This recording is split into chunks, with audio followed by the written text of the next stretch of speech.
të ndjekim së bashku. Personale në Gjermani, Itali, Francë, Greqi, Portugali, Shtetet e Bashkuara, Turqi, Kinë dhe vende të tjera. Vetëm për përdorimin e hapësirave ekspozuese gjatë 2 ekspozitave të fundit, shpenzimet mund të arrijnë qindra mijëra euro. Kështu, ekspozita Crystallizing e zhvilluar këtë vit në Berlin nga data 1 maj deri 27 qershor, zgjati 58 ditë. Po ashtu, ekspozita personale në Paris nga 8 qershori deri 26 korrik, zgjati 49 ditë.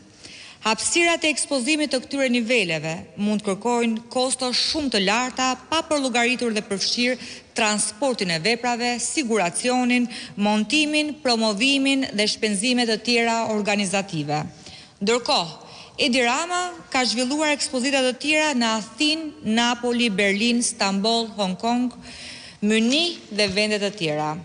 Në këto kushte, Partia Demokratike dhe opinioni publik kërkojnë transparencë për: a janë deklaruar në mënyrë të detajuar pranë institucioneve përgjegjëse të gjitha të dhënat nëse këto ekspozita janë kryer me shpenzime personale nga vetë Edi Rama, nga galeritë pritse, nga sponsor privat apo subjekte të tjera, kush dhe sa janë paguar për të mbuluar kostot e transportit ndërkombëtar të veprave, sigurimin, montimin, promovimin dhe organizimin e secilës nga këto ekspozita.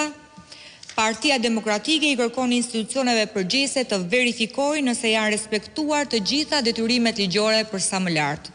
Transparenca